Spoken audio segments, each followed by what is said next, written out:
Voilà, et donc, écoutez, bonjour à tous et à toutes. Et je donne la parole tout de suite à Marie, qui va être l'animatrice de la soirée. À toi, Marie. Bon, mais bonsoir, vous ne me voyez pas. Ah, voilà, vous ne me Non, voyez pas, mais c'est pas grave. Si, nous te Euh, voyons. ah bon, vous me oui, voyez? Ah bah, c'est super. Ah Moi, bah moi, oui. je vois une photo du SPF, qui est Ah d'ailleurs bah très oui, belle. d'accord. Oui, ok. Bon, Exactement. donc voilà, nous inaugurons ce soir avec Alain Haneuse, bénévole au SPF, au Secours populaire français 33, section Gironde. Nous inaugurons ce soir un nouvel atelier qui s'appelle Au cœur du social. Et en y regardant bien, on pourrait aussi l'appeler le social au cœur. Ça irait tout à fait. Ça irait tout à fait. Bon, donc Alain, qui a accepté de participer ce soir, est élu au comité départemental. Il est membre du secrétariat départemental de la Gironde et membre du comité national et de la commission de société nationale aussi, au niveau national. Il est en même temps, et aussi c'est à ce titre qu'il intervient, référent culture, santé et vacances du SPF, du Secours populaire français 33. Donc, bienvenue Alain, nous sommes vraiment très flattés et très honorés de ta présence et de ta participation. Et donc, je te laisse peut-être nous dire bonsoir et je vais attaquer la première question. très bien. Pour, vous voyez, bonsoir à toutes et à tous. Donc, je suis Alain Haneuse, comme l'a dit Marie, bénévole au Secours populaire, Fédération de la Gironde, bénévole, je dirais pas à temps plein, mais un tout petit peu plus qu'auparavant, depuis que je suis en fait retraité et que je suis en Gironde. Voilà. Donc, Marie m'a présenté. Je vais vous parler du Secours populaire. J'ai voulu vous montrer, vous la voyez, je pense, l'image, hein, Mm. une image partagée. Ce geste, parce que c'est ce qui caractérise principalement le Secours populaire, c'est l'aide à toutes les personnes. Mais j'y reviendrai un peu plus longuement dans mon propos, qui est un propos bien sûr introductif et où je vise plutôt à avoir un échange avec vous tous que de vous faire un exposé. Voilà. Bon, eh bien, puisque tu souhaites l'échange, je vais attaquer déjà la première question, qui en fait est ce qu'on appelle une question rhétorique, parce que on croit deviner la réponse, mais enfin quand même, parfois, Oh, on ouais. découvre des choses par les questions rhétoriques, c'est-à-dire, Alain, avec le nombre de fonctions que tu occupes actuellement, comment est-ce que l'on devient justement non seulement bénévole au Secours populaire, comment est-ce que l'on le devient et comment est-ce que on en arrive à occuper toutes ces missions que tu occupes. Oui, alors comment on y arrive? Je connais le Secours populaire depuis, je dirais, une cinquantaine d'années, où j'ai participé depuis très longtemps à des actions de solidarité. J'étais avant sur la région parisienne et donc je connaissais donc la fédération du 75. Les fonctions que j'occupe, qui sont des actions de bénévolat au sein du Secours populaire, comme je le disais, elles sont beaucoup plus importantes à présent que je suis retraité. Mais je suis retraité d'un domaine qui était le domaine de la santé, le domaine du social, et donc toute la dimension solidarité a toujours traversé l'ensemble de mes actions professionnelles. Et j'étais aussi, depuis une cinquantaine d'années, dans la mouvance du Secours populaire et de son origine et surtout de ces valeurs qui sont… voilà. Donc, j'y passe beaucoup de temps aujourd'hui, parfois peut-être un peu trop, parce que je suis aussi grand-père et j'ai des petits-enfants à m'occuper. Je suis aussi dans d'autres associations, dans une autre association principalement culturelle et patrimoniale en Sud-Gironde. Donc, ce qui fait que j'essaye d'équilibrer parce que je trouve que l'action de bénévole, ce qui me plaît dans cette action de bénévolat au Secours populaire, c'est qu'elle allie à la fois l'action et la réflexion. Et elle est surtout aussi dans une dimension qui fait partie des valeurs du Secours populaire, qui sont, on est dans une démarche au Secours populaire d'éducation populaire, c'est-à-dire que on aide les personnes que nous aidons à retrouver leur dignité et leurs moyens d'action, plutôt que surtout pas d'être dans l'assistanat, mais autrement leur donner tous les moyens et puis tout ce que l'on peut apporter à ces personnes pour qu'elles retrouvent leurs moyens d'agir et de retrouver un équilibre sociétal. Voilà, donc je me partage entre la participation à la réflexion, donc c'est ce qui fait que je suis au secrétariat départemental et au comité départemental, ce qui fait que je me suis investi sur des domaines qui sont, je dirais, principalement ce qui m'intéresse, la culture, la santé, et puis aussi les campagnes animation vacances, où j'accompagne les salariés de la fédération. Au comité national, j'y suis depuis la dernière assemblée générale, et j'y suis surtout au titre des actions que nous développons dans le domaine de la santé. Voilà. Voilà, donc j'essaye de trouver un équilibre entre plusieurs dimensions. Mais bon, voilà, le fait que je sois au Secours populaire, c'est surtout l'adhésion aux valeurs qui traversent cette association. Très bien. Et donc, est-ce que tu peux continuer sur ces valeurs parce que tu as commencé là avec une très belle image? Oui, donc, voilà. Alors, sur les valeurs, comme on dit aux bénévoles que nous accueillons, parce qu'on anime régulièrement des réunions de nouveaux bénévoles, parce qu'on a sur notre site donc la possibilité de devenir donc un encart devenez bénévole. On a la possibilité de devenir bénévole. Et ce que je dis à chaque fois aux bénévoles quand on organise des réunions, systématiquement avant de les mettre dans nos permanences d'accueil, c'est que qu'est-ce que vous savez faire et qu'est-ce que vous voulez faire, et on vous trouvera un endroit où il y aura toujours une place pour vous. Donc ça veut dire que quand on devient bénévole au Secours populaire, on peut être sur différents domaines en fonction des désirs des uns et des autres. Voilà, donc c'est quelque chose d'important parce que ça veut dire qu'au Secours populaire, on peut en même temps être…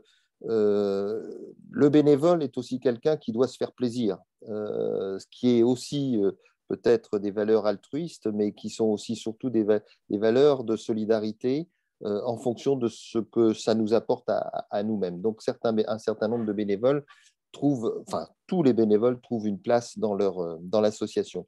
Alors, je leur dis aussi que le fait de faire partie de l'association, c'est de partager les valeurs de cette association. Donc, les valeurs de notre association, c'est la solidarité dans l'esprit des droits universels des droits de l'homme, de la Déclaration universelle des droits de l'homme. C'est selon notre fondement, d'ailleurs, certains d'entre vous connaissent sûrement, c'est que notre devise, c'est tout ce qui est humain est nôtre. Et notre mission, c'est pratiquer la solidarité dans l'esprit, comme je le disais, de la Déclaration universelle des droits de l'homme. La deuxième chose que je pourrais dire, c'est la dignité, c'est-à-dire le respect, la dignité de la personne, le respect de la personne et la tolérance de la personne qui frappe à la porte, qui pousse la porte du Secours populaire pour demander, quelle que soit son aide, quelle que soit son idéologie, etc. Il est dans la détresse et on ouvre la porte. L'autre valeur, c'est l'indépendance. On se fait fort au Secours populaire d'être une association indépendante. L'indépendance, c'est garder notre liberté d'action. Et donc,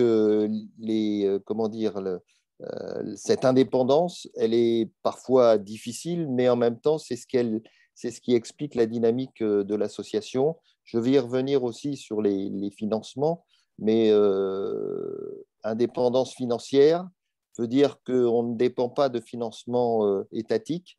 On est uniquement une association qui vit de dons et de grandes campagnes que nous menons tout au long de l'année.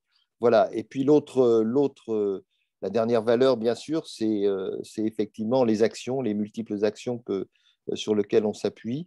Chaque bénévole du Secours populaire est un bénévole collecteur. C'est-à-dire que lorsqu'on devient bénévole au Secours populaire, on est aussi en même temps celui qui doit réfléchir et celui qui doit mener des actions afin de récolter de l'argent, parce que bien évidemment, la solidarité, elle ne peut pas se faire sans argent. Et donc, c'est la nature de toutes les actions et les missions que nous développons régulièrement au sein du Secours populaire. À côté des valeurs, il y a les missions, et ce sont des missions qui sont relativement je dirais, clair depuis des années, depuis la création du Secours populaire. On est ce que nous appelons une association de solidarité généraliste sans frontières. C'est-à-dire, on considère que la solidarité, elle n'est pas celle qui s'occupe uniquement des personnes qui sont sur notre territoire, mais qui est une solidarité mondiale, avec donc une aide aussi en lien avec des associations partenaires que nous avons dans un certain nombre de pays, 220 pays. Nous avons effectivement des actions de solidarité internationale. Nous organisons à la fois l'aide d'urgence, on l'a vu récemment avec la catastrophe dans les Alpes-Maritimes, mais nous aidons aussi au développement. Nous le verrons dans une des actions dont je vous parlerai tout à l'heure, notamment sur le soutien financier pour la construction de 3 classes au Burkina, dans une école au Burkina Faso. Voilà. Nous portons la solidarité sans jugement, ce que je disais tout à l'heure, et nous la pratiquons, comment dire, nous développons la solidarité sans nous poser de questions sur les causes, mais nous agissons sur les conséquences. Alors, on pourra en discuter parce que c'est une position au sein du Secours populaire qui est souvent débattue, qui est souvent, qui met en tension un certain nombre de bénévoles, y compris moi-même, bien évidemment. Nous n'agissons aucunement sur les causes. C'est ce qui nous permet de garder notre indépendance.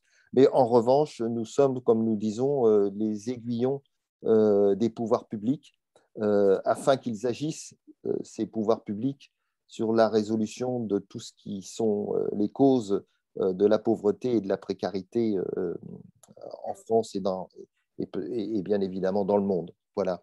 Donc, c'est principalement toutes ces valeurs sur lesquelles on demande aux bénévoles qui entrent au Secours populaire d'adhérer. Ils signent une sorte de charte qui les engage effectivement à partager ces valeurs. S'ils ne les engagent pas ou ne les respectent pas, effectivement, ils sont libres aussi de quitter le Secours populaire. Voilà. Est-ce que vous avez des questions peut-être sur ces valeurs ou sur ces actions que j'ai en tout cas, c'est ce qui sous-tend en tout cas l'ensemble de nos actions. Non. Bon. Oui, une question de Josiane. Oui, Josiane. Il faut mettre le micro. Micro. Non.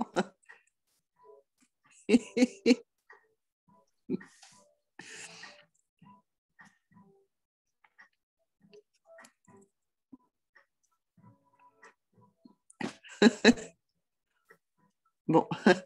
Non. Non. Bon, je prends le relais tant que Josiane est en train de chercher le micro. C'est vrai que sur l'iPad, parfois, c'est compliqué. Donc, j'aurais bien repris cette formule dans laquelle tu disais que nous agissons sur les conséquences, mais pas sur les causes, et cela crée des tensions. Qu'est-ce que tu veux dire? Parce que moi, je trouve que cette affirmation est magnifique du point de vue de l'universalisme, parce que c'est effectivement, c'est aussi extrêmement tolérant. Mais est-ce que tu pourrais développer un peu ça et quelles sont les tensions qui peuvent surgir? Oui. Disons que être bénévole au Secours populaire, c'est aussi côtoyer la misère, c'est aussi côtoyer la précarité, c'est aussi côtoyer des personnes qui vivent dans des squats, c'est aussi partager avec eux quelque peu leurs souffrances et leurs difficultés. Et quand on sait les raisons pour lesquelles, effectivement, ces souffrances sont là et que ces personnes traversent cette situation, Moi, je dirais, je vais parler en mon nom, mais je sais qu'un certain nombre d'autres bénévoles et amis du Secours populaire le partagent aussi, c'est que je suis révolté. Je suis révolté et que par certains moments, lorsqu'il y a un certain nombre d'autres associations qui souhaitent, qui font des manifestations, des pétitions, des trucs comme ça, on a aussi tendance à se montrer et avoir envie d'être à leur côté. Donc voilà, c'est une question toujours en débat et en discussion à chaque fois qu'il y a, je dirais, des mouvements, des mouvements de ce genre. Ce qui n'exclut pas de s'associer parfois à des courriers ou à des réactions ou d'être à l'initiative de certaines réactions. Vous avez peut-être entendu parler du Fonds européen d'aide aux personnes défavorisées, le FEAD, qui allait être supprimé dans les prochaines années, alors que le FEAD, donc les fonds européens, sont ce qui nous fournit en aide alimentaire. Si elles étaient supprimées, on se retrouvait dans une situation extrêmement difficile. Nous avons fait des actions. Nous avons placardé sur notre fédération et dans les comités de grandes affiches oui au maintien du FEAD. Le national a aussi manifesté pour que ce FEAD soit maintenu et on a eu gain de cause. On a eu gain de cause à côté effectivement d'autres associations comme la Banque alimentaire qui aussi réagissait fortement à cette orientation européenne qui était véritablement scandaleuse. Donc voilà, c'est un exemple. On a eu aussi d'autres manifestations lorsqu'il y a eu l'expulsion de personnes en plein été sous canicule et des personnes qui se sont retrouvées à la rue sans logement, etc. Ce n'était pas possible de laisser passer les choses. On a fait une lettre d'interpellation à la préfète pour que les choses, ça n'a pas eu trop d'effet, bien évidemment, mais on se manifeste. C'est toujours, on n'a pas un engagement politique. L'engagement politique, c'est un engagement qui se fait ailleurs et qui est essentiel. Enfin, je veux dire, si on veut supporter à la fois d'être bénévole et dans les actions auprès des personnes que nous aidons, il faut aussi pouvoir, je dirais, avoir un exutoire et être engagé dans d'autres luttes et dans d'autres moments décalés en dehors du secours populaire. Voilà ce que je voulais illustrer par les tensions que ça pouvait donner. Mais le débat est toujours présent parmi nous de savoir on y va, on fait quelque chose, on ne fait pas quelque chose, etc. etc. C'est toujours, bon, même si on partage, l'analyse est partagée et on sait bien où les difficultés, les difficultés se trouvent et qui sont forcément les conséquences que nous avons ensuite à traiter. Merci Alain. Josiane, on peut t'entendre maintenant? Oui, je crois. Vous m'entendez là? Super, super. Bon. Oui, Josiane. Okay. Alors, très bien. Ben, en fait, Marie, la question que tu as posée était aussi une question qui m'importait vraiment, hein, entre l'implication par rapport aux causes et puis et aux conséquences. On pourrait encore approfondir parce qu'il peut y avoir certaines situations où les causes peuvent poser des problèmes d'ordre politique et que donc du coup cela implique un positionnement très clair. Mais la question que je voulais poser, c'était la question sur la culture en fait. Quelle est l'implication? Vous avez parlé de culture hein, pour le secours populaire. Quelle est son implication sur le plan de la culture? Alors, l'implication sur le plan de la culture. La culture est une dimension qui entre dans la solidarité. Donc, ça fait partie des dimensions que nous avons à apporter auprès des personnes que nous aidons quotidiennement. Quand je disais tout à l'heure que nous devons accompagner ces personnes, leur redonner les moyens de sortir de la spirale de la pauvreté, de la précarité et de la pauvreté, il fallait balayer l'ensemble des domaines qui composent la vie. Nous avons parlé bien évidemment des besoins primaires que sont l'aide alimentaire, l'aide vestimentaire, le logement, mais nous avons besoin aussi de culture, nous avons besoin aussi et surtout de santé. Et donc, ce qui fait que petit à petit, le Secours populaire, c'est ce qui fait que le Secours populaire est une association de solidarité généraliste et sans frontières, c'est que nous apportons toutes ces dimensions qui composent la personne humaine. Alors, la culture, elle est à plusieurs niveaux. Alors, elle a été, dès l'année dernière, un soutien aux artistes, parce que nous les avons impliqués dans un certain nombre, modestement, dans un certain nombre de manifestations. J'y reviendrai sur une de nos actions pendant les vacances. C'est que nous avons fait intervenir dans nos journées vacances des artistes pour les soutenir financièrement. Et là, pour le coup, nous les avons rémunérés. Alors que ces mêmes artistes, préalablement, c'était eux qui nous donnaient du temps pour nous faire des actions de solidarité en direction des personnes que nous aidons. Ça, c'est un premier volet, mais qui est un volet récent, et Oui, parce que contextuel.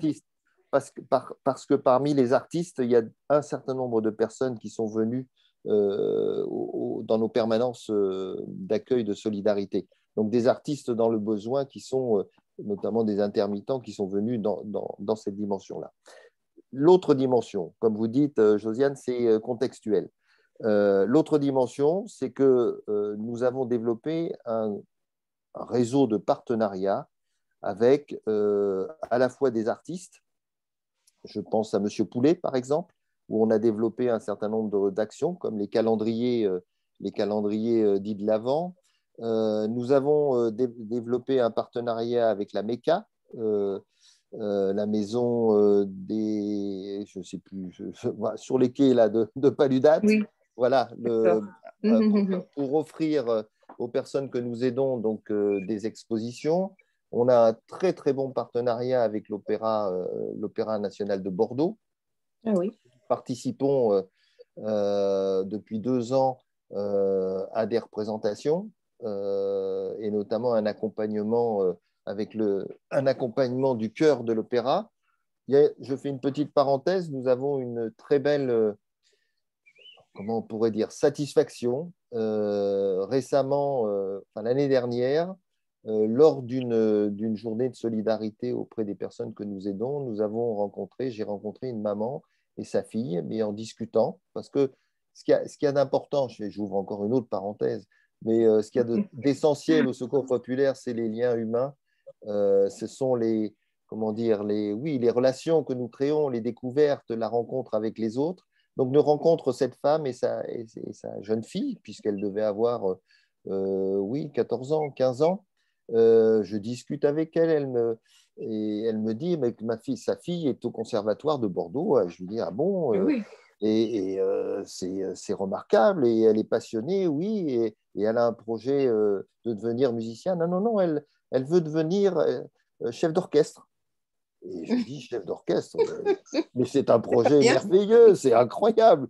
Ça sortait quand même effectivement de ce que nous avions peut-être dans les contacts précédents, mais tout à fait par hasard. Et puis, je lui dis, mais je connais un chef d'orchestre, donc à l'opéra. Comme on a un très très bon partenariat avec le chef de chœur de l'Opéra de Bordeaux, je l'ai contacté et celui-ci a accepté de l'accompagner, de la guider vers la direction d'orchestre. Alors malheureusement, il y a eu le second confinement juste avant le mois de décembre, donc c'est en attente, mais ils sont en lien, et dès que l'opéra rouvre, cette jeune fille pourra aller passer des après-midi auprès de ce chef pour pouvoir, je dirais, commencer la direction d'orchestre, et aussi peut-être, puisqu'il y a un concours spécialement réservé aux filles, pour devenir chef d'orchestre. Voilà, j'ai une petite illustration de la satisfaction qu'on peut avoir avec les personnes que nous aidons. Je ferme la parenthèse. Donc les autres partenariats que nous avons, c'est avec les musées aquitains. Nous bénéficions, en général, ce sont toujours des places qu'on nous fait à l'opéra, par exemple, c'est des places à 1 euro. Voilà, c'est des places gratuites pour le musée d'art moderne, le musée des arts décoratifs, le musée d'Aquitaine, voilà.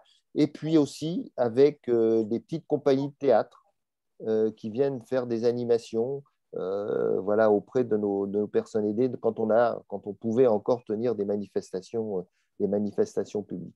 À côté de cela, on a d'autres partenariats, mais ce que j'appelle plutôt de la culture. Ça fait partie aussi de la vie, mais de la consommation. On a des places énormément pour les Girondins de Bordeaux. Alors, ce n'est pas forcément aujourd'hui une bonne référence, mais on a énormément de places des Girondins de Bordeaux. Il faut remplir le Matmut quand même, hein. Voilà, on a un très bon partenariat aussi avec l'UBB. On a un très bon partenariat avec l'Arena quand il y a des spectacles. Très bon partenariat, parce que l'Arena nous permet en même temps de déposer un stand dans le hall et de vendre ou de solliciter des dons lors de représentations. Voilà, donc voilà, ce sont quelques exemples sur ce que nous faisons concernant la culture. L'organisation de la Fédé 33, on a une commission culture qui est composée des bénévoles qui le souhaitent. Et comme je le disais tout à l'heure, être bénévole au Secours Pop, c'est être bénévole collecteur. Ça veut dire qu'on est à la fois acteur, mais on est aussi à rechercher de créer des partenariats nouveaux. Donc, toutes les idées sont bonnes à prendre pour qu'effectivement, on multiplie ces partenariats avec de grands services culturels pour qu'on puisse continuer à offrir aux personnes que nous aidons cette dimension-là. Voilà, je ne sais pas si j'ai répondu, Josiane. Oh ben si, c'est très clair. Si. Merci beaucoup. Oui, c'est voilà. très clair et bien développé. J'ai juste une question, en tout cas une remarque. Concernant cette jeune fille que vous avez soutenue et qui veut devenir chef d'orchestre, elle était déjà au conservatoire. Donc, ça n'était pas quelqu'un qui était dans je dirais, un besoin initial en fait de culture ou d'être aidé. Mais c'est très très bien ce que vous avez fait. Le problème n'est pas là. Oui. Mais ensuite, vous avez développé que vous pouviez les amener les personnes qui le souhaitent et qui le demandent, donc à différents spectacles, concerts, etc. Tout ceci est très bien, effectivement.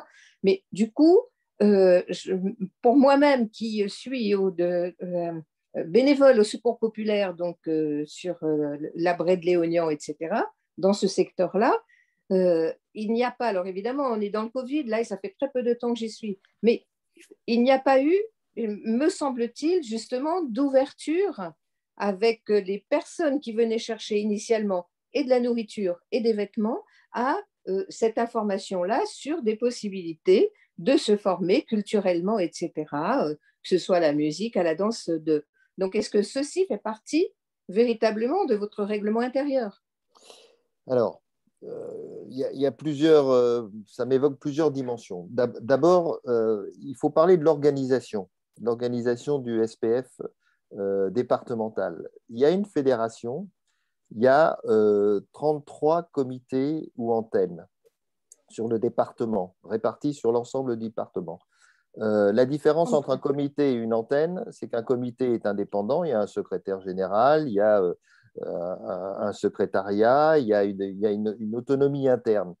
En ce qui concerne les antennes, ils sont rattachés directement à la fédération. La fédération n'a pas vocation à comment dire, à faire du centralisme au niveau de la fédération, et que toutes les initiatives naissent alors forcément des comités.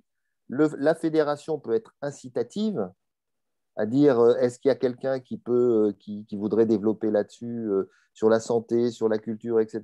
Et à ce moment-là, on peut les soutenir. Sur les antennes, on est acteur, c'est-à-dire qu'on suggère qu'on mette ça en place, mais l'action culturelle ou l'action de santé ne pourra se faire qu'à partir du moment où, au sein de l'antenne et du comité, il y a des bénévoles qui veulent s'appuyer. On n'est pas une entité centralisée qui va ensuite mener des actions dans les comités et dans les antennes. C'est une première partie de réponse. La deuxième partie, malheureusement, mais on commence déjà à s'y pencher sur le domaine de la culture, mais également sur le domaine de la santé dont je m'occupe, c'est que en dehors de Bordeaux Métropole, qu'existe-t-il de partenariats à créer avec des petites compagnies locales, etc. Il nous faut des bénévoles, il faut trouver les compagnies, et essayez avec ces compagnies de créer des liens pour permettre d'offrir aux personnes que vous aidez dans les comités, dans les antennes, des spectacles, une activité culturelle, etc. etc. Voilà, c'est un agrégat de toutes ces dimensions-là qui fait que ça peut se développer. Je vous parlerai sûrement de l'expérience de la santé, mais elle n'a pu se réaliser qu'à partir du moment où on a trouvé des bénévoles sur le territoire qui étaient intéressés pour développer des actions de santé. Vous voyez ce que je veux dire? Oui. Depuis que je suis sur la dimension santé, il y a une commission sur la culture, une commission culturelle. Il commence à y avoir des participants bénévoles de comités un peu plus éloignés. Nous avons dans la commission donc Foirac. Après, nous avons maintenant Saint-Pierre-d'Aurillac qui vient de s'y adjoindre. Si dans le comité Léognan, Les Graves, Pauillac, etc., il y a des bénévoles qui sont intéressés, mais qui se manifestent et on les intègre dans cette dimension-là, enfin dans notre pratique. Rien ne se fait si les bénévoles ne sont pas acteurs. C'est le principe. La fédération n'est pas quelque chose qui va diriger, structurer, etc. On est un appui à la création et au développement d'un certain nombre d'actions. Voilà, si je peux dire, il y a une information qui est faite. Il faut demander à vos représentants que l'information redescende au niveau des comités et des antennes et vous aurez cette information.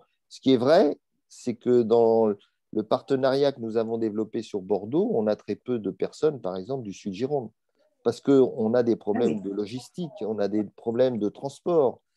Si on invite des personnes du Sud-Gironde, de l'Aréole, par exemple, à venir à une représentation à l'Opéra, qui est à 19h, il faut qu'on ait un bus qui puisse les amener, il faut les amener. Une organisation. Voilà, il y a tout. Et cette organisation, ça a un coût. Vous voyez ce que je veux dire? Voilà, donc c'est toujours un équilibre entre la recette et la dépense aussi. Hein, voilà.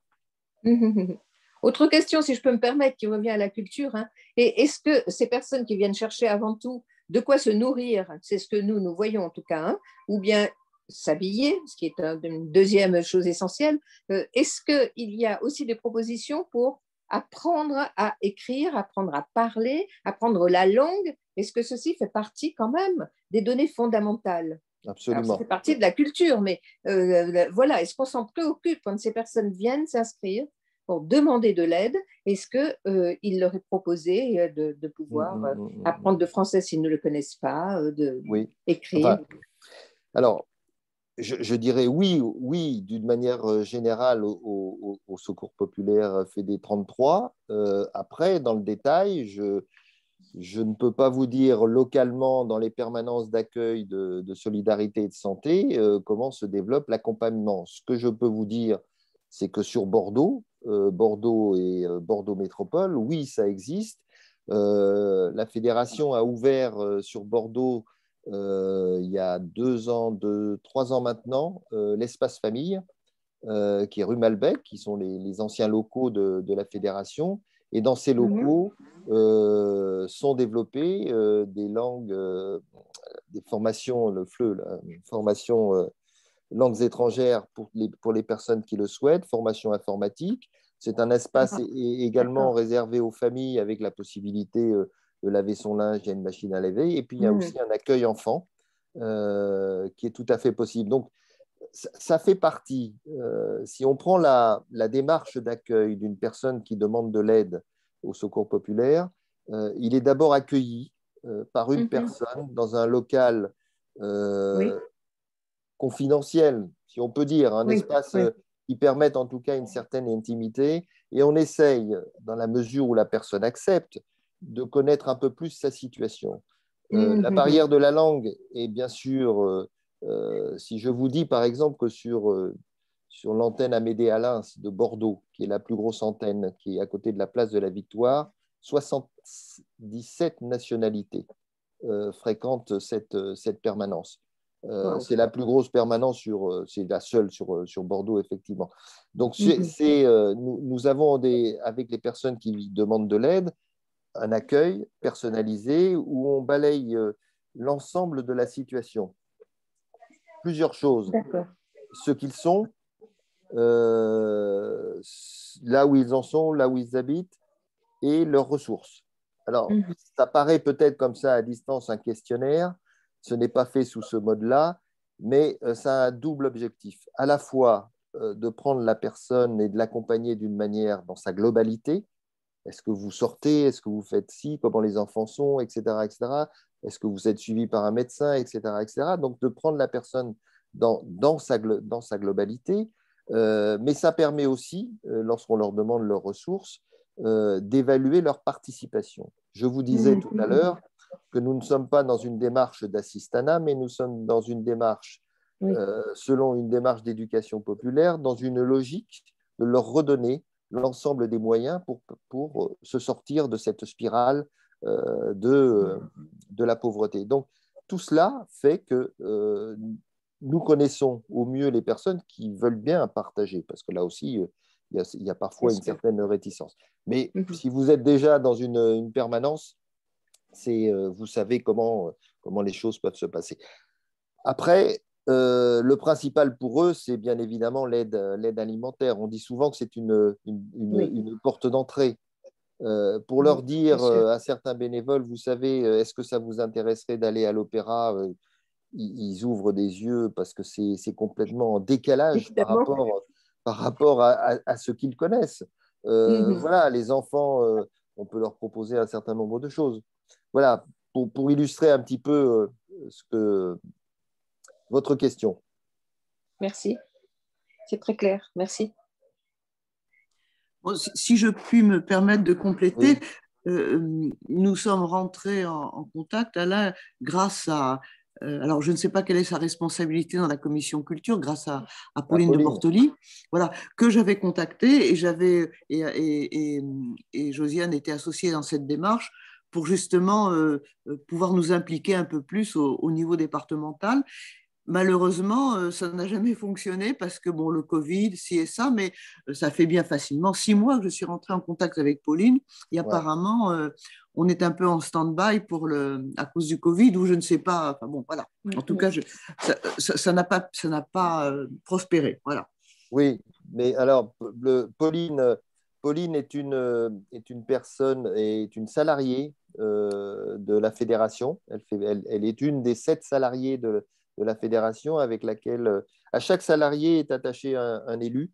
Donc, moi, je suis l'élu qui travaille avec Pauline, à la fois sur le domaine des campagnes animation. Je vais vous en parler, la campagne vacances, les Pères Noël verts, mais également la dimension culturelle. Voilà, donc, bon, elle a un secteur extrêmement chargé, et d'autant plus que, je veux dire, là, la période là, comme Marie le dit, c'est extrêmement difficile parce que on a voulu maintenir un certain nombre d'actions de solidarité et au dernier moment, on a été obligé d'annuler, on a été obligé de transformer les choses, etc., etc. Je vous l'illustrerai tout à l'heure avec les campagnes, les journées bonheur que nous avons organisées l'année dernière et qui vont se reconduire cette année. Je voulais vous montrer, puisqu'on est dans le domaine de la culture, alors, je peux, Marie, parler du livre? Allô, Marie? Marie? Pardon, excuse-moi, oui, j'avais mis le micro. Non, vas-y, c'est toi qui mène un peu la danse et tu nous parles de ce qui te tient à cœur. Partager l'écran, voilà. Est-ce que vous le voyez? Bon, non. Hey, c'est bon, parti. Voilà. Vous l'avez à l'écran? Oui. Oui, bon. Pour continuer dans la dimension culturelle, je vous disais, à chaque fois, nous essayons de créer un grand réseau de solidarité entre nos partenaires et puis en même temps, que se passe-t-il? Vous m'entendez? Vous m'entendez? Très bien, oui. Ah, parce que j'ai des coupures, moi, pardon. On essaye de créer un gros réseau de solidarité entre partenaires, personnes aidées, etc. etc. Et nous avons nous avons moult initiatives, moult idées, et celle-ci est une idée qui a été réalisée très récemment. Je vous explique l'histoire. Donc, c'est l'histoire de Cathy et de Adam. Adam est un réfugié d'Afrique, je crois que du Nigeria, qui est arrivé clandestinement en France et qui s'est retrouvé à Bordeaux dans des squats, etc., etc. Il est venu frapper à la porte du Secours populaire et en même temps, c'est un jeune qui a accepté bien évidemment la solidarité, mais qui a aussi accepté de mener des actions de solidarité auprès d'autres personnes, etc. Donc le lien s'est fait avec Adam très fortement depuis très longtemps. Nous avons aussi au département un salarié, Vincent, qui, donc sa mère s'appelle toujours Cathy, excuse-moi Vincent, mais qui malheureusement a perdu son père et donc Cathy s'est retrouvée seule, brutalement. Voilà. Et ça s'est passé, la rencontre s'est faite sur une idée. Adam qui était dans un squat, Cathy qui était seule maintenant dans sa maison, se sont rencontrés et Cathy a accepté d'accueillir Adam. Et une histoire entre tous les deux s'est construite entre l'exil de l'un, le deuil de l'autre, et puis le confinement là, qui venait juste de commencer, et puis ils ont commencé à cohabiter. Voilà, donc une histoire de solidarité, mais surtout une histoire d'humanité. Marie, elle parlait du cœur. Voilà, c'est l'illustration de ce que peut être oui, une histoire humaine, comme il devrait en exister de très nombreuses sous cette forme-là. Et ils ont décidé très récemment d'écrire leur histoire, tous les deux. Et donc, ils ont réalisé un livre, un petit livre, tout simple, mais qui raconte très naturellement leur histoire à tous les deux. Lisa, qui est la personne, qui est une autre bénévole du Secours populaire et qui travaille avec Vincent. Vincent est la personne qui s'occupe de la communication au sein de la fédération. Donc, c'est un salarié. Lisa a eu l'idée de solliciter quelqu'un pour écrire la préface de ce livre. Elle a sollicité plusieurs personnes et puis elle a sollicité Ariane Ascaride, donc la comédienne, qui venait juste de sortir un livre récemment sur son histoire. Et celle-ci a accepté très spontanément de préfacer ce petit livre. Et donc, ce livre est préfacé par Ariane Ascaride. Il est aujourd'hui en vente dans les librairies, donc au prix de 9 €, ce qui est encore une fois une action pour nous de solidarité, parce qu'avec ces 9 €, nous allons financer un certain nombre de campagnes, notamment des campagnes concernant le monde et les actions culturelles. Voilà, donc c'est une illustration de ce que nous pouvons faire sur d'une action qui, dans le domaine de la culture, et qui est à la fois comment dire, un financement dans notre action. Voilà. Donc, le livre, 9 €, on le trouve chez Mola, à la machine à lire ou autre, ou dans les librairies sur le département. Voilà. Je ne sais pas si j'ai une autre.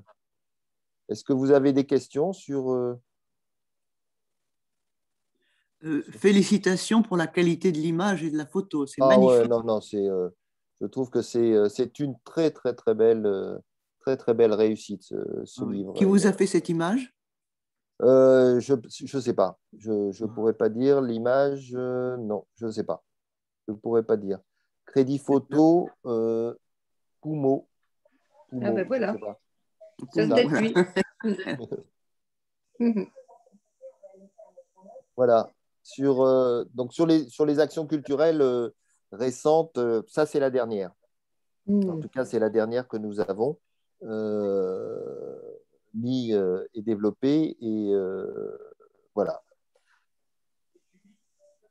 Ben, Est-ce c'est un que acte fort, c'est important, c'est un acte fort en fait, ce récit-là. Hein, c'est un acte fort. Ça me fait penser à tout ce qu'a pu faire, si je ne me trompe de nom, Éric Héroux, qui a accueilli tous ces migrants, etc., à la frontière. C'est oui, bien lui. Hein, oui, oui, voilà. oui, oui. Celui qui avait été poursuivi en justice, non? C'est Tout ça? à fait. Voilà.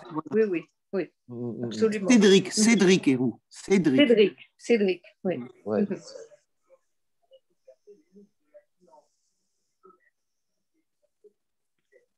Alors, il y a une autre affiche, par exemple, que nous avons et qui est à disposition, sur laquelle nous nous appuyons. Je vais essayer de vous la faire partager. Ce n'est pas celle-là. Ah là là là là. Excusez-moi. Alors, celle-là, j'ai mis fin. Est-ce que vous la voyez? Non. Vous ne la voyez pas? Allô? Non, on est là. Vous êtes toujours là. Excusez-moi, mais j'ai un petit souci de partage d'écran. C'est pas grave. C'est pas grave. Bon, j'y reviendrai. Sur les autres, est-ce que vous avez des questions, non, Il y avait une question de Vincent Taconnet, si je me trompe. Vincent a levé le doigt. Vincent, tu avais levé le doigt?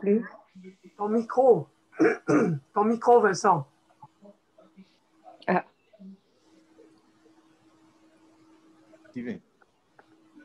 Là, vous m'entendez? Oui. Oui. Oui? Oui. Bon.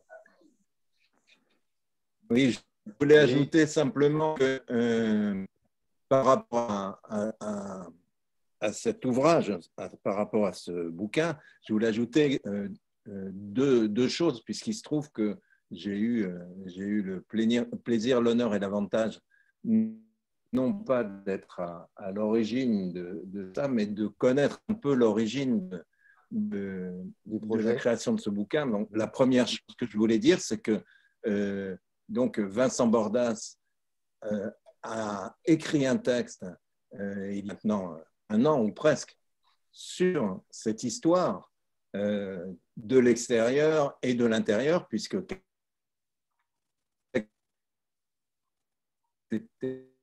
il a eu une audience jusqu'au niveau national, il en a été question. C'est-à-dire que une partie infime et insuffisante de la presse et de la radio s'en est emparée. Donc ça, c'est le premier point. Et le deuxième point, et là, même si je ne connais pas l'ouvrage dans son ensemble, c'est que ce qui est intéressant, c'est que c'est à la fois une œuvre de solidarité, si on acquiert ce bouquin, puisque évidemment les droits vont servir le Front populaire, le Secours populaire, je ne manque pas de front, vont servir le Secours populaire, mais d'autre part, je tiens à le dire, c'est vraiment un ouvrage d'une très grande qualité, dont culturellement, c'est quelque chose de très riche.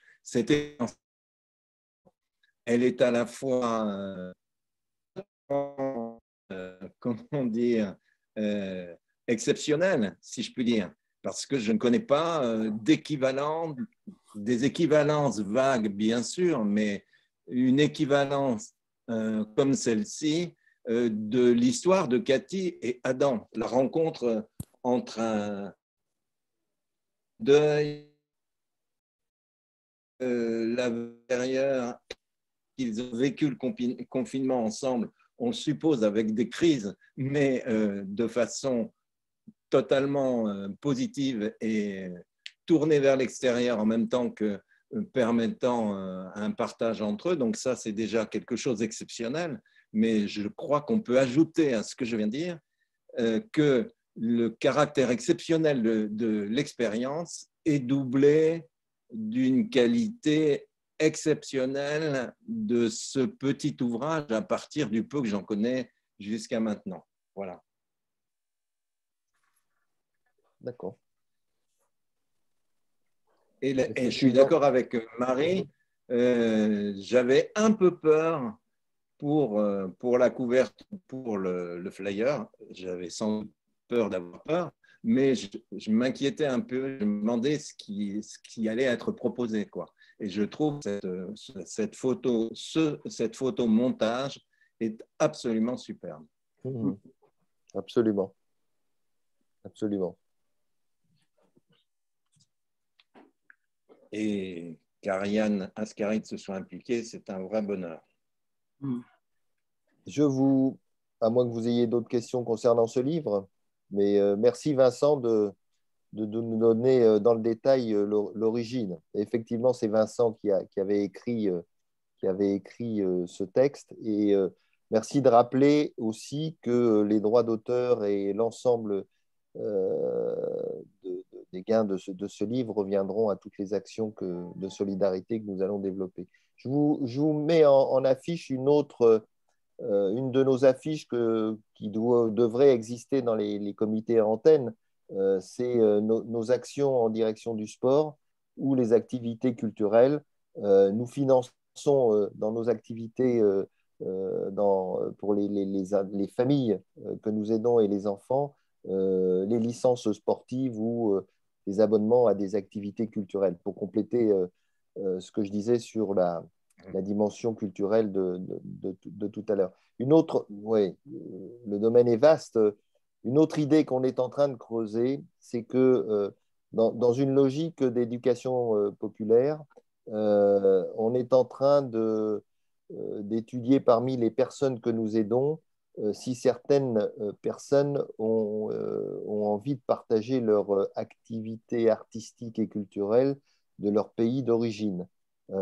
Parce que c'est aussi dans une dimension d'échange et que je trouve que c'est un levier important pour certaines familles de ne pas voir disparaître parce qu'ils sont migrants une partie de leur culture et de leur dimension artistique. Voilà, donc on est en train de voir s'il y a des musiciens parmi les personnes que nous aidons, si on a des personnes sensibilité à la danse ou à ces dimensions-là. Voilà, mais bon, ça c'est des idées qui sont en train d'être réfléchies et qui seront certainement sur des actions futures et à venir.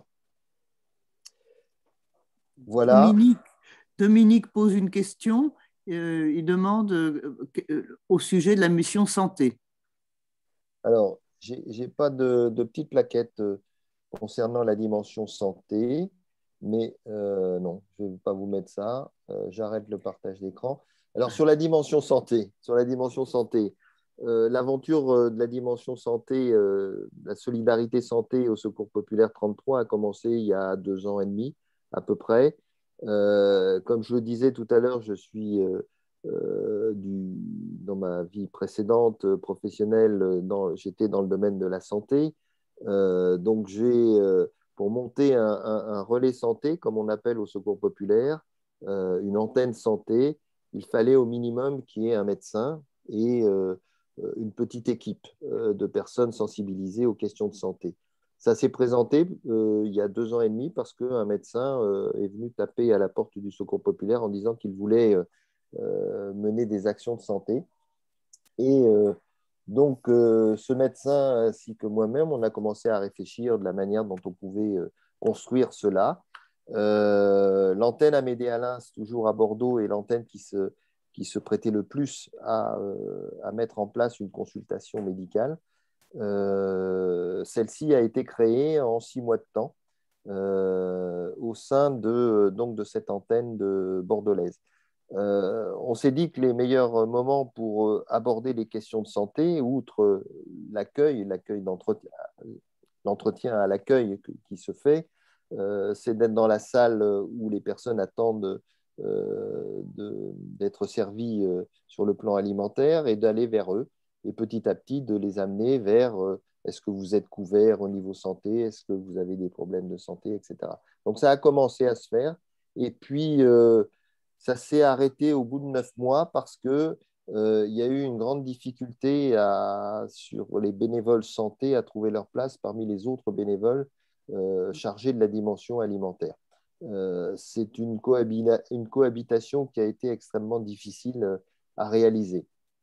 Donc, on a été obligé d'arrêter. L'équipe de bénévoles santé s'est aussi à la fois étoffée. Il y a des personnes, le médecin qui était à l'origine avec moi-même de cela est parti. On a eu 2 autres médecins qui sont venus. On a eu des infirmiers, une secrétaire médicale.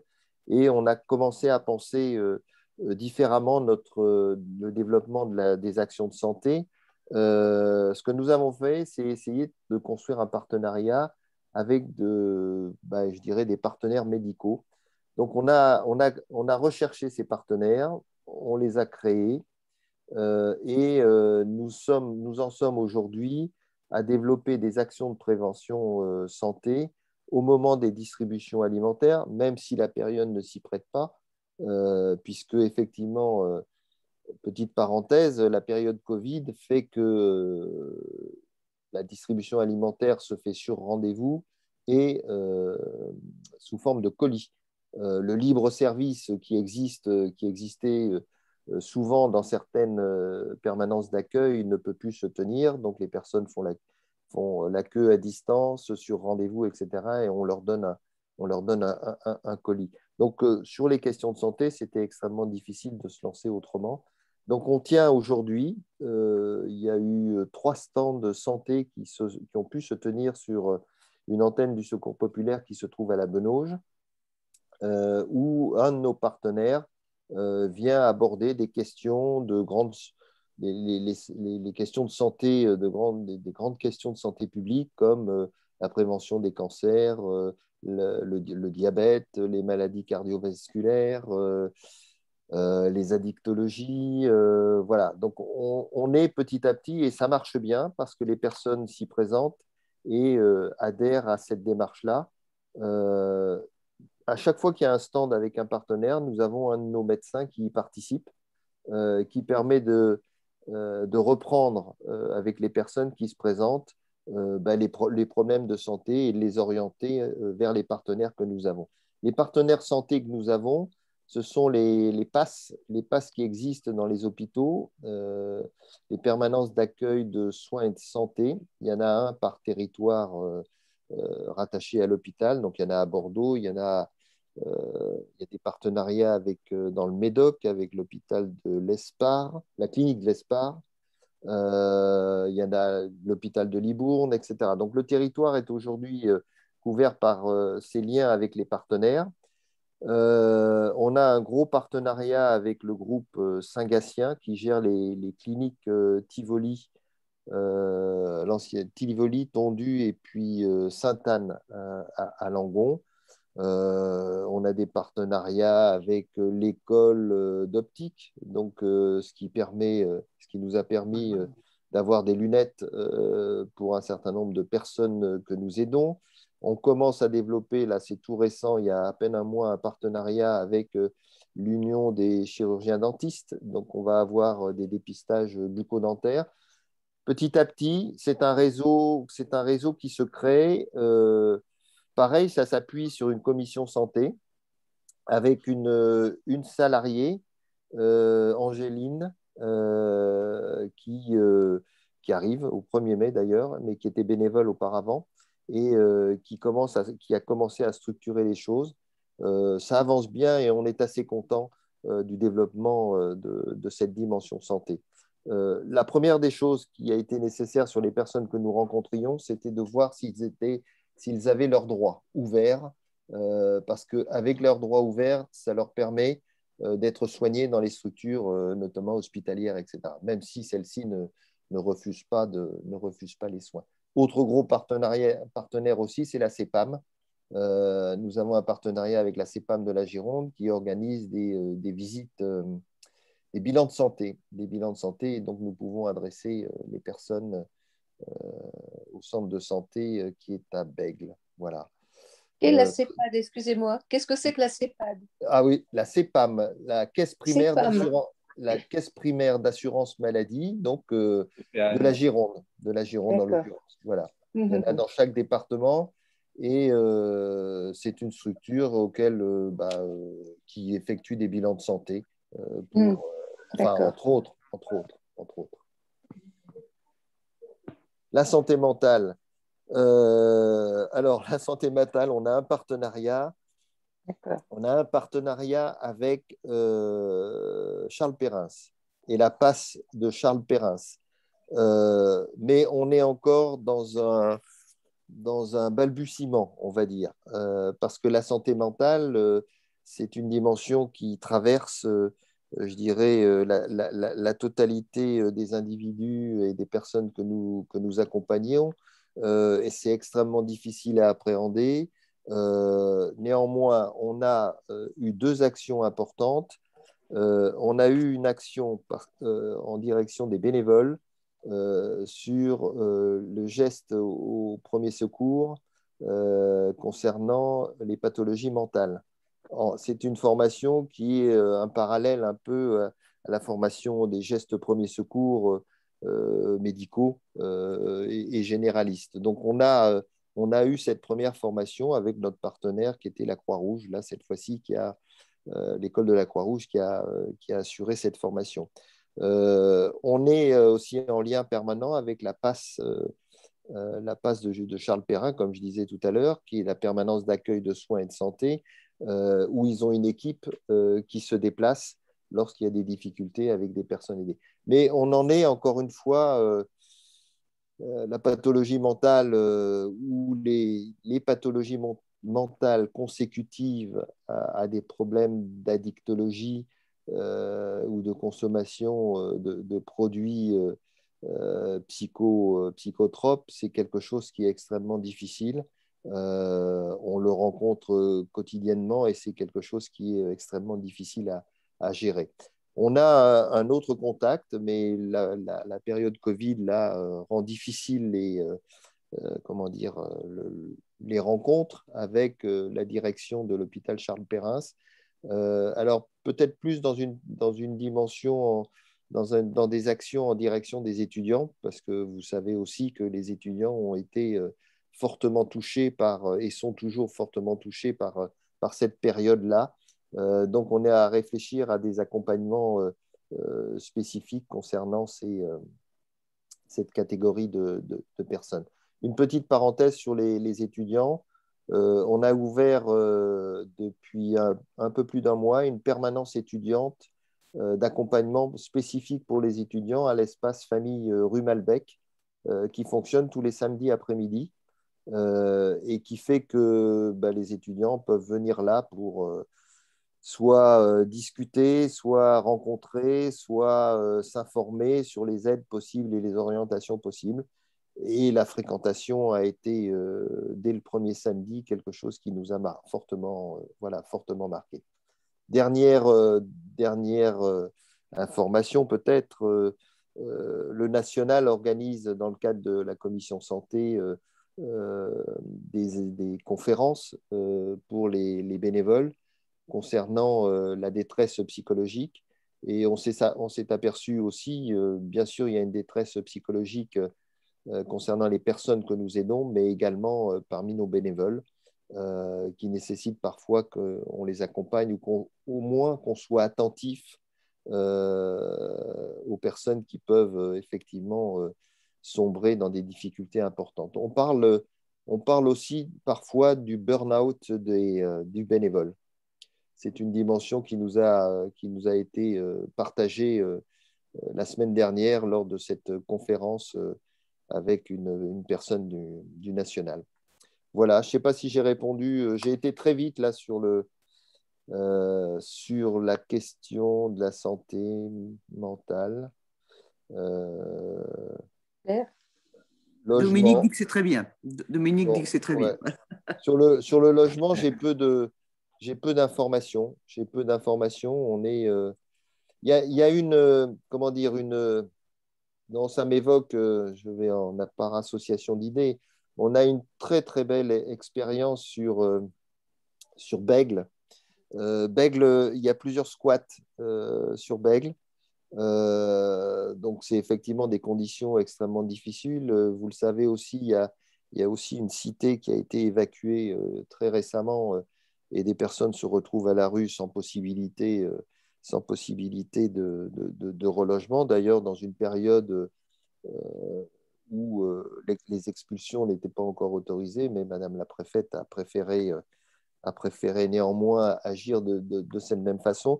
Il y a une très belle expérience sur Bègle du montage avec des personnes que nous aidons d'un jardin partagé. Donc, ils ont récupéré un terrain et régulièrement, des personnes aidées viennent aménager ce jardin, cultiver ce jardin, produire. Il y a des peintures. Je pense qu'il y aura une exposition. Enfin, c'est quelque chose que je trouverais tout à fait intéressant. Le comité de Bègle a fait un gros travail là, et les bénévoles du comité ont fait un très, très beau travail de réalisation et d'aide et d'accompagnement pour les personnes aidées. Espace, encore une fois, de convivialité. Voilà. C'est très bien ça. C'est vraiment très important, je trouve. Oui, oui, oui, non, je trouvais voilà. que c'était... Comme ce que vous disiez tout à l'heure par rapport à la culture, si je peux me permettre, hein, oui. c'est que je trouve qu'il est effectivement essentiel de proposer donc à ces participants de partager leur propre culture musicale, Oui, danse ou autre. absolument. Je trouve ça très, très Oui, important parce que oui, oui, c'est une oui. excellente façon d'insertion et puis de respect de la personne et de prise en considération. Donc ça, c'est fondamental. J'ai une autre question, je peux? Oui. Oui. Enfin, oui. Vas-y, Josiane. Alors, quelles sont vos relations? En fait, quelle est la relation du Secours populaire, de la Fédération de Secours populaire, avec les autres associations, telles que Secours catholique, telles que, je ne sais pas, les Restos du Cœur? Quelles sont vos communications, vos ententes, vos collaborations, vos coopérations, vos complémentarités, s'il y en a? Oui. Ben, enfin, on a, en termes de collaboration, comment on pourrait dire? Je ne suis peut-être pas le mieux placé parce que je n'ai pas une vision non plus aussi précise des collaborations qu'on peut avoir avec les autres associations de solidarité. La seule chose que je peux dire, c'est que on est chacun sur des créneaux. Certaines associations, bien évidemment, elles sont toutes, elles œuvrent toutes avec les valeurs qui sont les leurs, qui sont tout à fait respectueuses. Ce sur quoi on est parfois et on se rejoint, ce que je disais tout à l'heure en introduction, enfin quand on a commencé notre échange, c'est qu'il y avait des sujets sur lesquels on ne s'attaquait pas aux causes, mais surtout aux conséquences. Et sur certaines actions ou certaines décisions des pouvoirs publics, là, pour le coup, on s'est entendu à faire parfois un courrier commun ou à soutenir le courrier. Je pense, je pense notamment à un moment avec l'association Emmaüs il y a quelques années, enfin, il y a quelques années, je crois, oui, déjà. On est comme ça. Les relations sont des relations de très bonne entente avec les autres associations. Après, on est sollicité parfois, effectivement, par ces associations. Est-ce que vous vous associez avec nous sur telle action que nous menons, etc., etc. On est toujours très prudent de ne pas être récupéré et de veiller jalousement à notre indépendance et à notre... Ce qui n'empêche que ça nous suggère parfois de faire une action en parallèle. Alors, les relations avec les autres associations, c'est vrai que c'est parfois, oui, c'est parfois tendu, mais tendu et encore, je trouve. Bon, non, mais écoute, la solidarité, elle n'a pas de... Il y a manière de faire de la solidarité. Voilà, moi, je respecte et nous respectons ce que font les autres associations. Après, quand bien évidemment ils interviennent sur un domaine, on ne va pas aller faire concurrence. S'il faut compléter, s'il faut être encore plus présent parce que ils n'arrivent pas, voilà, on viendra s'y adjoindre, etc. On arrive à coordonner, je pense, par exemple, notre campagne pauvreté, précarité qui commence au mois d'octobre avec les grandes collectes alimentaires et on essaye de coordonner les dates pour pas que ça tombe en même temps. Hein, mais bon, voilà. Donc, c'est. Ouais. Enfin, D'accord. Ok, voilà, merci. je peux pas en dire plus. On participe on participe à un collectif néanmoins qui s'appelle le collectif Clarté et qui est, alors l'origine, je ne pourrais pas vous dire, mais qui est un collectif qui s'autogère de toutes les actions, de toutes les associations de solidarité sur Bordeaux. Ah oui. Voilà, quand même. Donc, on est invité et on y participe. Voilà. Donc, ça nous permet de dire ce qu'on fait et puis nous d'écouter ce que les autres font. Essayer de voir d'arriver à structurer un petit peu la solidarité sur Bordeaux et le département, quoi. Ce qui est important, je trouve. Qui est essentiel. Oui, oui. J'ai une dernière question. Je peux, Marie? Oui, oui, oui. Alors, en fait, quelles sont vos sources de financement? Puisque vous avez des salariés, comment est-ce que ça se passe budgétairement? Comment ça se passe budgétairement? L'ensemble de nos finances sont issues de dons et de nos partenaires. Nous avons des partenaires qui nous financent. Alors, je m'occupe malheureusement pas des finances. Ah, il y a une. Vous m'entendez toujours? Oui, Ah oui, oui, c'est bon. Oui. oui, oui. Oui, oui. Non, je sais de mémoire que nous avons 1,5 million de budget annuel et que l'équilibre financier, nous avons un financier au secrétariat bénévole qui est Louis Quétier.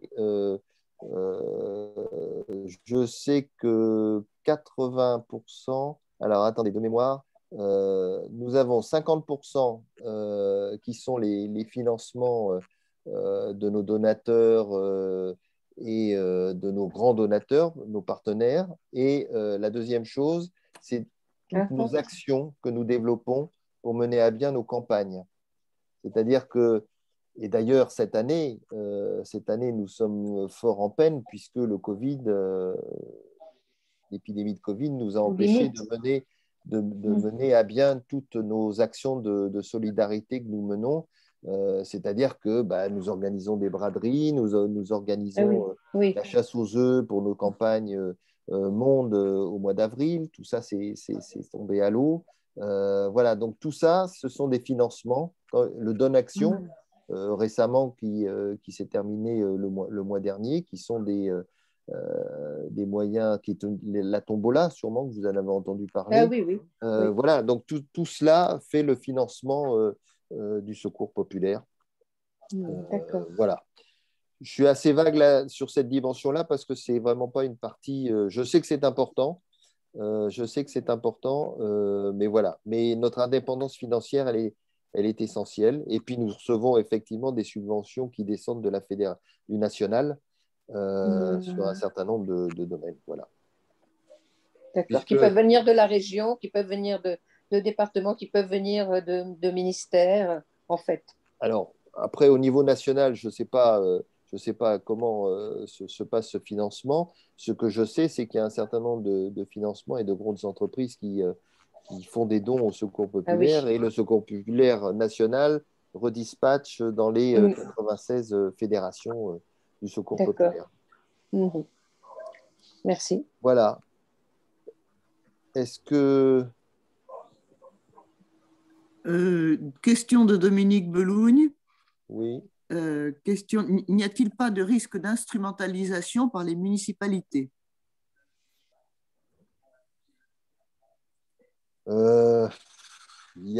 Oui. Enfin, oui, non. Enfin, je sais pas comment. Je sais pas. C'est vrai qu'on a touché. Quand je dis ça, c'est pas du tout dans le sens, comment dire, partisan du terme. C'est la tendance, je dirais, à substituer ou à déplacer son rôle ou sa responsabilité dans le cadre de certaines municipalités sur le secours populaire pour assurer en particulier tout ce qui est l'aide d'urgence. C'est à ce niveau-là que je parle. Oui, non, je l'entendais sur cette dimension-là, mais les municipalités, le gouvernement, etc., heureusement, que les associations de solidarité existent, parce que je dirais que ça serait une catastrophe humaine indescriptible. C'est vrai qu'on joue sur un certain nombre de domaines à la place des pouvoirs publics. J'ai en tête là ce qui me vient, alors je ne connais pas tous les tenants et les aboutissants, la banque alimentaire. La banque alimentaire est une mesure qui a été mise en place par le gouvernement pour essayer de gérer toute l'aide alimentaire. Heureusement qu'on n'est pas rentré là-dedans. Heureusement qu'on n'est pas rentré là-dedans. Je veux dire, on dépendrait et on serait là dans une logique à mon avis, dans une logique d'instrumentalisation. Pleinement, pleinement. Mais vous recevez des dons de la Banque alimentaire. Non, non, non, du tout. Ah non, oui, pardon, je non, confonds avec le Fonds européen, pardon. Voilà, Oui. le FEAD, le Fonds européen, oui, absolument. Mais le Fonds européen alimente les banques alimentaires. Le Fonds européen alimente les banques alimentaires, mais alimente le secours populaire. Voilà, et on ne mélange pas.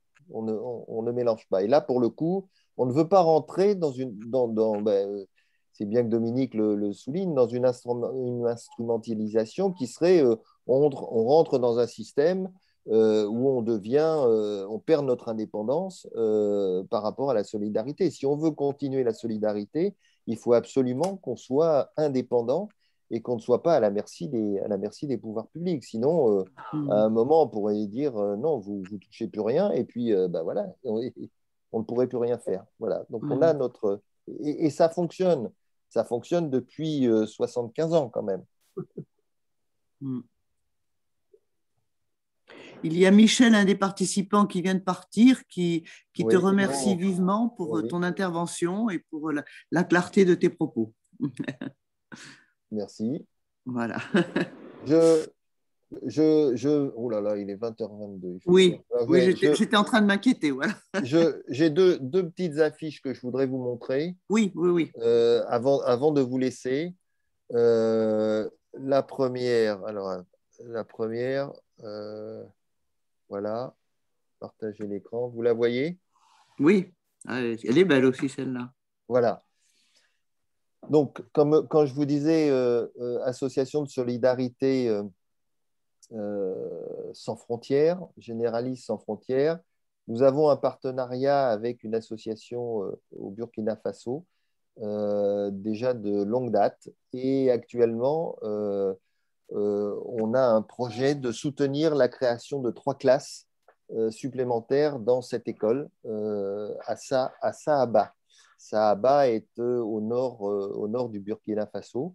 Donc, c'est la Commission Monde qui s'occupe de recueillir des fonds pour permettre effectivement la construction de cette école. Pour cela, on a monté un partenariat avec des partenaires, encore une fois, et des artistes, 10 œuvres qui ont été réalisées. Vous avez la liste de ces artistes au-dessus de la photographie de la jeune fille, voilà, qui sont des artistes plutôt de street art qui participent et qui ont réalisé des œuvres, et que ces œuvres sont vendues aux enchères. Et l'argent récolté permettra donc la construction de ces 3 classes au Burkina Faso. Voilà, là, il y a une exposition, puisque les bibliothèques sont maintenant essentielles, font que la bibliothèque Mériadec est ouverte et qu'elle a accepté l'exposition de ces 10 œuvres que l'on peut aller découvrir. Et pour y participer, vous avez le site qui s'affiche en bas, là, 10oeuvrespoursaaba.org, qui permet effectivement de participer à cette vente aux enchères. Par exemple, tu vois, excuse-moi, je t'interromps, Michel, mais pardon, Alain, excuse-moi, mais comment se fait-il que ni Josiane ni moi n'ayons été informés qui sommes aux bénévoles au Secours populaire? On n'a pas vu passer l'info. C'est dommage. Votre secrétaire, votre secrétaire général, non? Je non, sais pas. Elle a pas. Non, on ne l'a pas vu passer. Bah, si les bénévoles reçoivent Convergence, qui est donc la revue nationale, mais reçoivent régulièrement, et c'est d'ailleurs Vincent qui s'en charge, par Internet, le lien sur les informations du SPF 33, communication, etc. Donc, vous pouvez trouver cette information sur, sur cette action. Voilà. Mais bon, après, le système de communication au sein de chaque comité, je dirais, mais appartient bon, voilà. À chaque comité. Ouais, non, mais bon, chaque bénévole reçoit en tout cas la lettre réalisée régulièrement par Vincent, et donc vous pouvez y trouver, toutes ces infos. Voilà. Et déjà essayé de trouver la lettre. Oui. Pardon. Ah, bon, mais je ferai remonter. Voilà. Je vais faire, non, mais je vais faire remonter, forcément. Voilà, l'autre dernière, et après je vais vous laisser parce qu'il faut que j'y aille. D'habitude, on organise, tous les ans, on organise des campagnes vacances pour les enfants et les familles, parce qu'on considère que les vacances sont une dimension essentielle et de rompre de rompre avec le quotidien. Donc, on favorise énormément les vacances. L'année dernière, on n'a pas pu organiser, vous le savez, la journée des oubliés des vacances, qui est une grande journée au mois d'août dans toute la France. Nous organisions cela. La dernière, elle remonte donc à 2019, où on avait amené plus de 700 personnes à Agen, non, à la mer. Voilà. Donc l'année dernière, on a innové autre chose. On a appelé ça les journées bonheur. Les journées bonheur, et on a voulu allier à la fois le sport, la découverte culturelle, les expositions, la musique, etc., etc. Donc, à côté de toute l'aide que nous réalisons concernant les vacances, les colonies de vacances, le départ des familles, y compris les seniors, le séjour des seniors, on organise sur le juillet-août plusieurs journées à la journée, parce qu'on s'est dit que les familles avaient peut-être pas trop envie de se séparer. Et donc, on organise pendant ces 2 mois des journées à thème où il y a tout un programme, et les familles peuvent s'inscrire donc sur 1, 2, 3 journées. Voilà. Donc, c'est l'illustration de l'adaptation. Et ça, c'est le travail de Pauline. L'adaptation, j'allais dire quotidienne, mais mois par mois, en fonction des annonces gouvernementales, de ce qui est possible, pas possible, etc., etc. Voilà, donc c'est quelque chose qui est une belle réussite et qui va encore fonctionner cette année. Vous devriez avoir cette information dans les prochains jours, et dans les comités, j'espère que vous l'aurez. Nous aussi. Voilà. Écoutez, j'ai balayé très largement ce que je pouvais vous dire. C'est bien. Je ne sais pas si j'ai été, j'espère, pas trop confus. Non, c'est parfait, voilà. C'est parfait. Alain, merci.